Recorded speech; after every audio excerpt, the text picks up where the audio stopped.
What if the seemingly quiet neighbor next door is harboring a chilling secret, one of being a serial killer? Imagine the fear that would grip your heart, the constant dread of the unknown. This was the reality for the people of New York City in the mid-1970s. A shadow lurked in their midst, a predator stalking the streets under the guise of an ordinary citizen. His name would soon echo through the alleys and avenues, instilling terror in everyone's heart: the Son of Sam. This is the disturbing reality that the residents of New York City had to confront during the reign of the Son of Sam killer. The terror began on the hot summer night of July 29, 1976. Underneath the starlit New York City sky, the Son of Sam claimed his first victims. Two young women sitting innocently in a parked car were targeted for no reason other than their unfortunate proximity to this budding killer. The city that never sleeps was suddenly wide awake, its heartbeat quickening with fear. David Berkowitz, the man who would become infamous as the Son of Sam, had a chilling modus operandi. He prowled the city's streets under the cover of darkness, armed with a .44 caliber revolver. His victims were often young women, unaware of the danger lurking in the shadows until it was too late. Each gunshot echoed through the night, a chilling reminder of the threat that was stalking the city. Just like that, a period of fear and uncertainty had begun, marking the start of the Son of Sam's reign of terror. As the body count started to rise, so did the determination to catch this ruthless killer.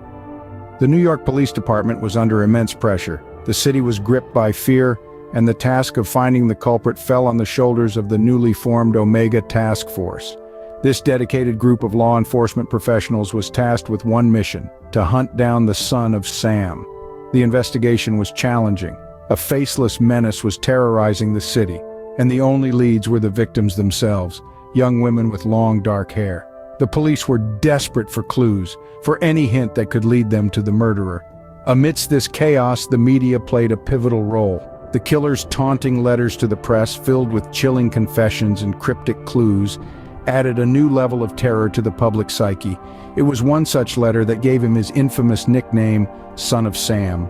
The media frenzy around these letters only served to amplify the fear and tension within the city. But it wasn't just the media that was feeding the fear. The public themselves were living on a knife's edge. Every unexplained noise, every shadow in the night was a potential threat. The city was in a state of perpetual dread, with every citizen suspecting the worst. As the summer of 1977 drew to a close, the city was on edge, with the Son of Sam still on the loose. The manhunt continued, with the hope of catching the killer becoming more desperate with each passing day.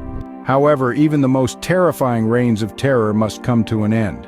In August of 1977, the reign of the Son of Sam did just that. The capture of David Berkowitz brought a wave of relief that washed over the city. A collective sigh exhaled after a year of holding its breath. The man who had kept New York in his stranglehold was finally apprehended, parked outside his Yonkers apartment, a rifle resting on the back seat of his car. The trial that followed was nothing short of a spectacle. Berkowitz, the man of the hour, pleaded insanity, claiming he was commanded to kill by a demon who took the form of a dog. However, his plea was rejected. The court found him mentally competent, and he was convicted of multiple counts of second-degree murder. He was sentenced to consecutive life sentences with a possibility of parole after 25 years. In the years that followed, Berkowitz's narrative took an unexpected turn.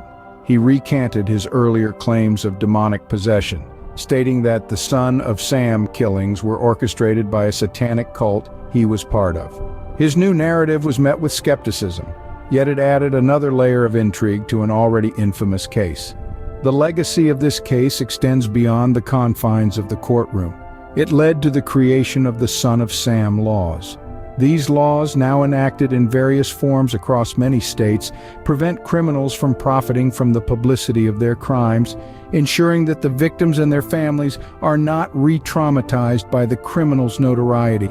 David Berkowitz, the Son of Sam, now spends his days in a maximum security prison. He has been denied parole multiple times and continues to serve consecutive life sentences. His legacy, however, lives on, a dark chapter in the annals of true crime. The Son of Sam case is a chilling reminder of the darkness that can lurk behind the most ordinary of faces.